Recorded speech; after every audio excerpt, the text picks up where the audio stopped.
السلام عليكم ورحمة الله. أهلا بكم إلى هذه الحلقة من برنامج من الداخل عبر قناة الميادين. معكم زينب الصفار. لعل ما يسمى بقوانين معاداة السامية التي تم اختبارها في أستراليا تهدف إلى حماية صورة الكيان الإسرائيلي والرقابة والسيطرة على أي نقاش سياسي في البلاد كما يرى البعض. بالتالي أي انتقادات لإسرائيل هل تجد طريقها بلا هوادة إلى أن تصنف على أنها عنصرية أو معادية للسامية، ما لم ينتبه أولئك الذين يختلفون مع إسرائيل على كل كلمة ينطقون ويتفوهون بها. هل هذه هي اللعبة الحقيقية هنا؟ إسكات وقمع أي معارضة ضد إسرائيل، حكاية ترهيب حقيقي، ملاحقة ومحاكمة وحملات تشويه وسجن وإبعاد وأثمان باهظة تدفع للدفاع عن حرية التعبير والحفاظ عليها وأكثر.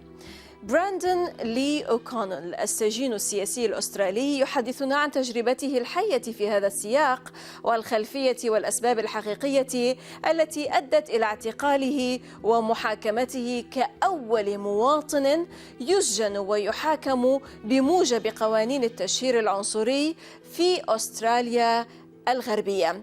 لكن لماذا هو؟ وما الرسائل التي يعتزم إرسالها إلى مواطني أستراليا عبر اعتقال وسجن وملاحقة براندون اوكونل؟ لكشف خلفية هذه القضية من الداخل يطيب لنا أن نستقبل من العاصمة الماليزية كوالالمبور براندون اوكونل, Australian writer and former political prisoner, joining us today from Kuala Lumpur, Central City, Malaysia. Welcome to من الداخل from the inside, Brandon. Thank you so much for having me. I really appreciate it. Pure pleasure to have you. Well, Brandon, now you're living in exile, in fear for your life, because you claim to be targeted by Zionist groups tied directly to extreme right-wing Israeli politicians for supporting and attending a Friends of Palestine group in Perth, Western Australia.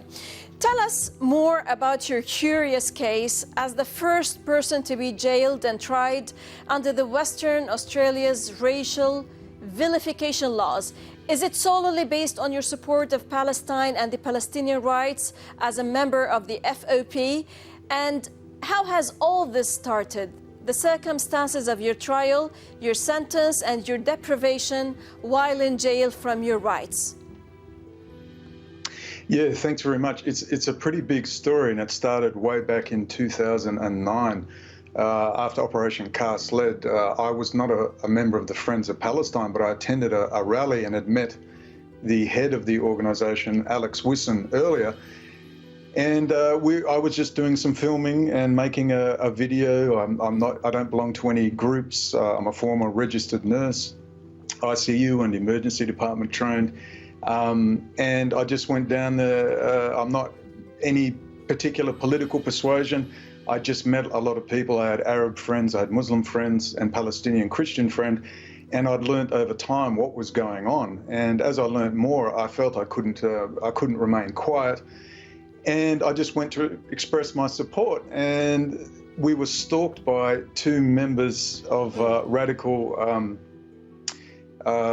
Jewish groups out of Western Australia, Mr. Stanley Elliott Keyser, who's the president of the Australasian Union of Jewish Students, and also a member of Habanim Dror. These are radical Zionist groups, and also a quote, this is his own words, a big fan of our friends, our beloved friends, Chabad Lubavitch.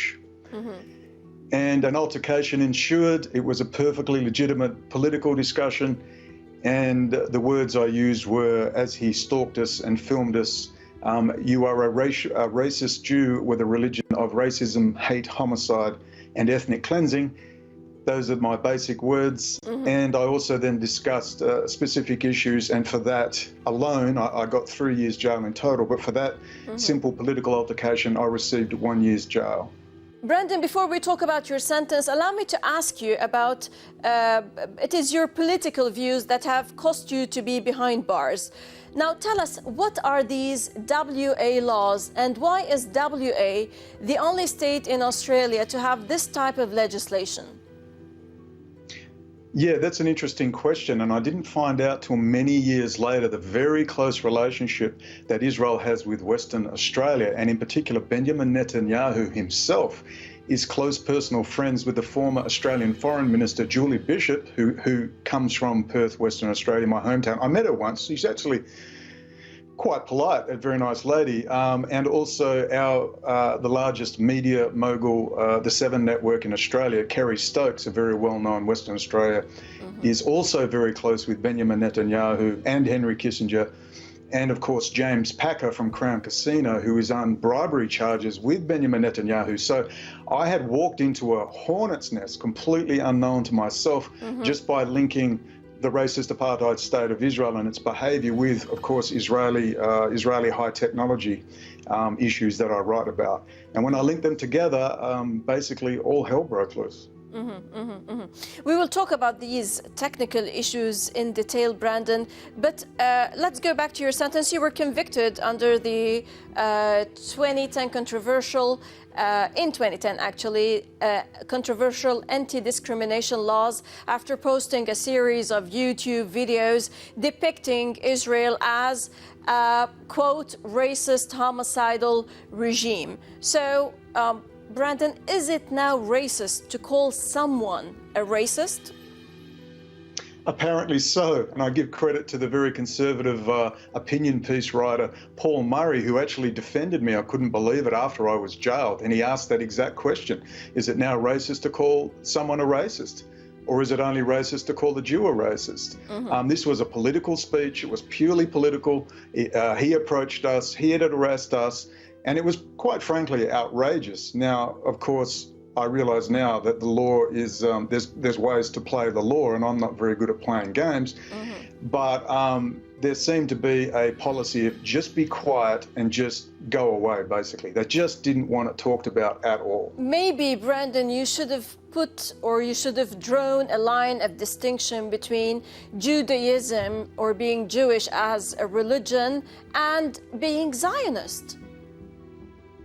Well, I did draw a line, but I think that's a very hard line to draw when you have the very foundation of Zionism is the return to the land of our fathers, which is in the Jewish holy books. And of course, you have the racist, homicidal lunacy of many of the Orthodox Judaism, and in particular the Siddim, the ultra-Orthodox, like Chabad Lubavitch, the Babylonian Talmud, the Shulchan Aruch. These books are racist hate literature, and even in Russia, 5,000. Of course, I agree with you that any sort of extremism, be it in Islam, in Christianity, or in Judaism, it's all something that we do not agree with, and it should be noted. But after you release, Brandon, you have continued with your activism and was charged again, but attempted to flee Australia. Today you are, yes, you're abroad. How is Israel today subverting parliamentary democracy and instigating a new set of values contrary to the Australian Constitution and which threatens directly freedom of speech? Yeah, well, the political Zionist movement is simply so powerful and so subversive. And as we saw with the likes of a Jeffrey Epstein, Israel seems to have a political blackmail and sexual blackmail operation going full time. I think some of it is partly through ignorance. I had actually met some very good police, ex-military, even the lawyers and some judges I had met and given material, and they thanked me and shook my hand. Unfortunately, it was clear political interference, which gives you an understanding of the terror that this man called Benjamin Netanyahu seems to have. He just seems to I can only call him a thug, a gangster. And places like Chabad Lubavitch are political groups posing as religious groups seem to have everyone in their pocket. Josh Frydenberg is a member of parliament, and he's hanging around and very close friends with these groups. How is this possible? They're worse than neo-Nazis, and I don't understand it. It seems to be a lot of grounding in ignorance. And that once people do understand and once they get some information, the case actually, I got a lot of information to lawyers and even a judge, and you could see it. It had a huge influence on them. They simply didn't know. It seems that those anti-discrimination laws, vilification laws are just, they are on the table when it comes to specific people, but a specific sort of people, or specific race of people. But when it comes to Islamophobia or whatever, they are just sidelined. I could tell you stories you wouldn't believe what's going on, in particular in Western Australia, but also Sydney. It's a daily occurrence where women are having their hijabs ripped off. I've been on buses in Perth, Western Australia, where young thugs are screaming at young mothers, young Muslim mothers in hijabs, calling them terrorists. I've seen this with my own eyes. This is the media beat-up who is responsible for this, but there's no comeback. They're told, sorry, there's no religious vilification. However, in the legislation, there is national origins. So when they start screaming, go back where you came from, the legislation could be enacted. The police simply refuse to do so. The police prosecutors refuse to do so. Right. And I think it's largely ignorance with the legislation itself, because I met some very nice police officers, but I also met some very dumb ones. Right. Allow us, براندون, to stop now for a short break. We will continue to talk further about your curious case, but we have to stop for this short break. إذا فاصل قصير ونعود. لا تذهبوا بعيدا.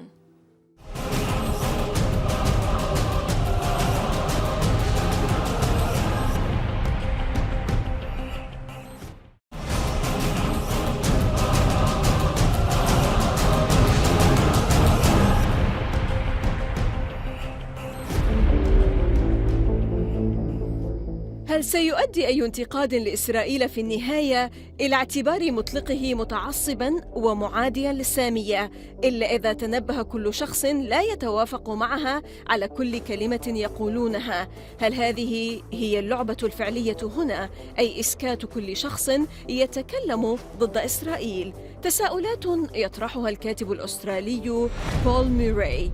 الأسترالي براندون اوكونل السجين السياسي السابق يتحدث عن الثمن الباهظ للدفاع عن حرية التعبير. Yes, and those are the words used by Paul Murray, the opinion piece writer. Look, that's basically what it is. There are very easy ways to bypass the legislation. One is to remain cool and calm. Unfortunately, 10 years ago, I confess to when confronted, I get very confrontational, and this is the problem.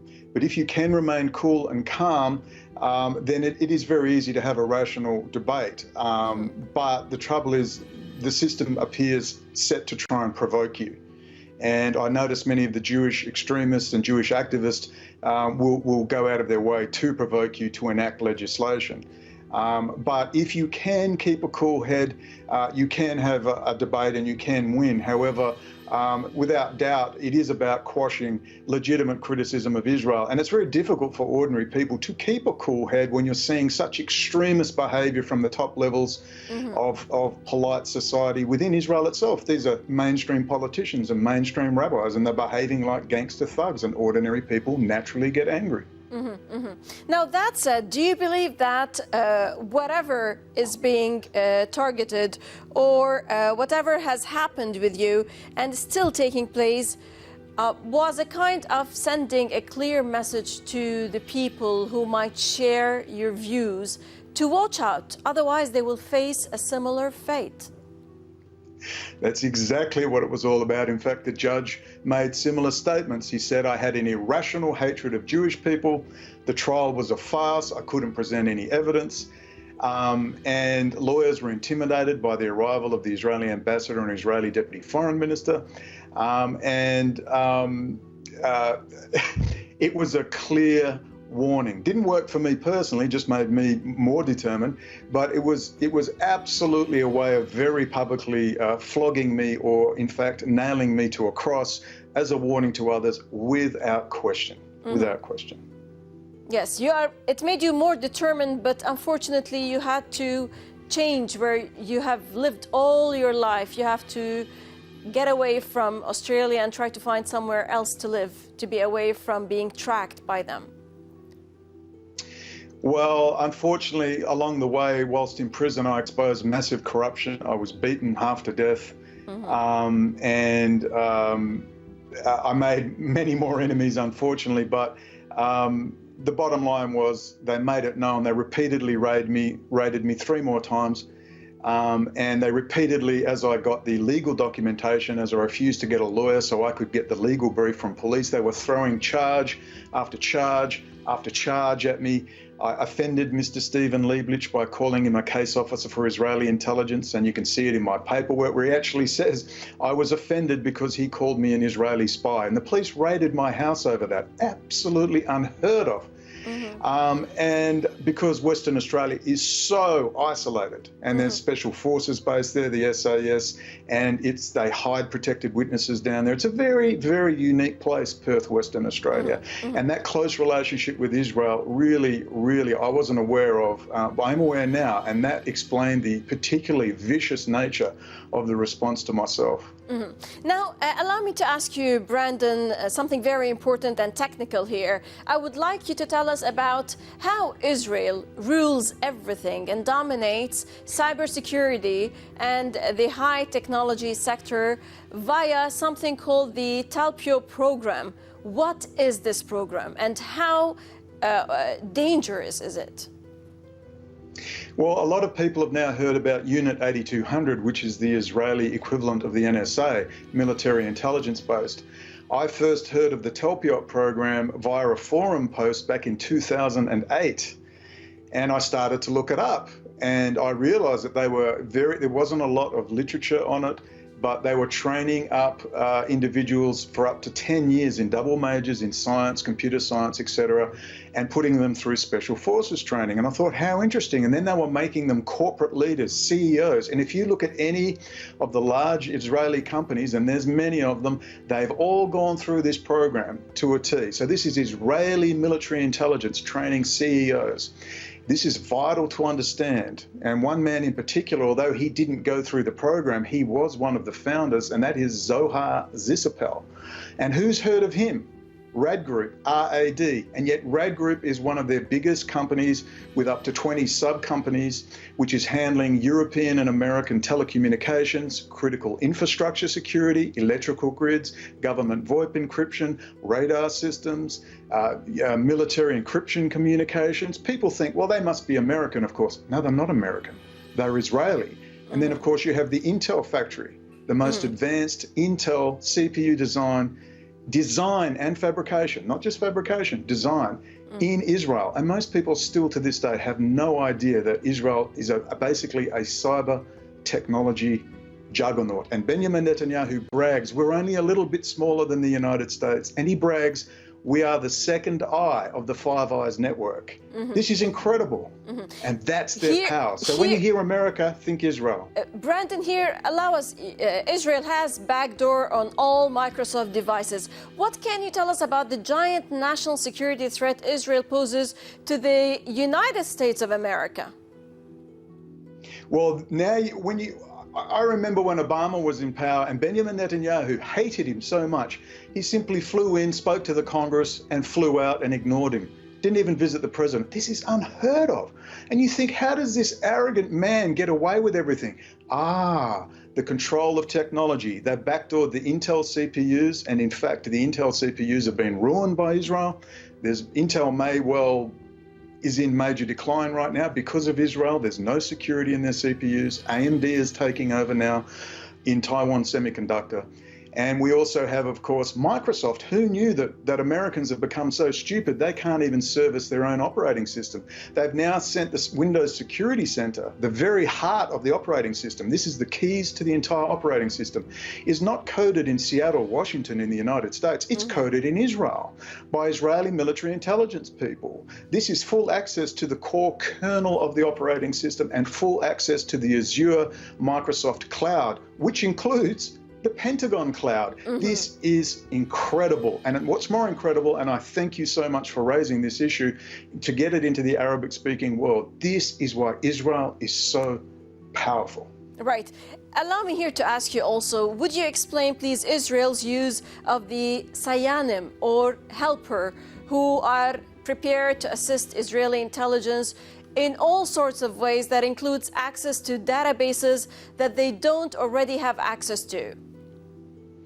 Well, this is correct. Not only do they have electronics access much of the time, but if they don't have full electronic access via the SAMNIM network, and we owe a big debt to Viktor Ostrovsky, a former a former Mossad case officer, a Canadian citizen, a dual national Canadian Israeli, who wrote about this in his book, The Unmasking of a Mossad Officer.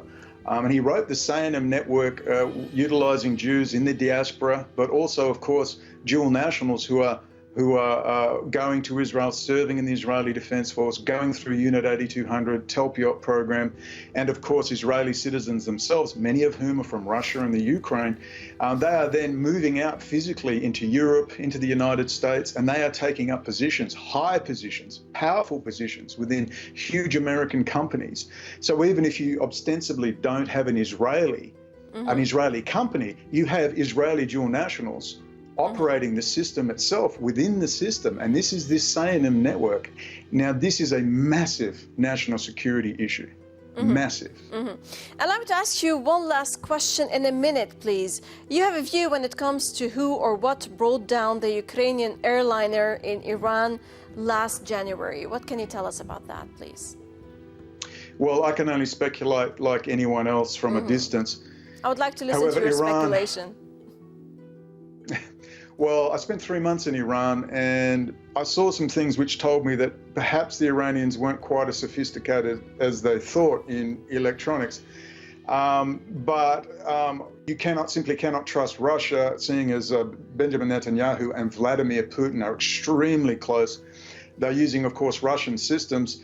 And Israel's notorious use of malware, such as the Stuxnet virus, they can implant with hardware backdoors with just a few transistors into the chips that are controlling the launch codes, in particular the launch codes. And it would be very easy. We know how cunning Israel can be. And in combination with Russia and the many Israeli Russian citizens that are going back and forth from Russia, it makes perfect sense that it would be child's play for them to backdoor the missile systems. And it would have been very easy, just as some speculate Israel did on 9/11 by altering radar images in the United States via the companies that were handling the radars. It's obvious that it would be very easy. Right. Very easy to affect the missile systems within Iran. Those who make it, those who can break it. Well, براندون, O'Connell, Australian writer and former political prisoner, thank you for joining us from Kuala Lumpur, Central City, Malaysia. Shukran. Thank you so much for having me. والشكر لكم مشاهدينا الكرام على طيب المتابعة. للتفاعل أكثر تابعونا على صفحات السوشيال ميديا من كل فريق عمل برنامج من كل الميادين. السلام عليكم ورحمة الله.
بكم. فاد مراسل الميادين في بغداد بتبني تنظيم عرف عن نفسه باسم عصبة الثائرين عمليات القصف التي طالت المواقع العسكرية الأمريكية في القواعد العراقية.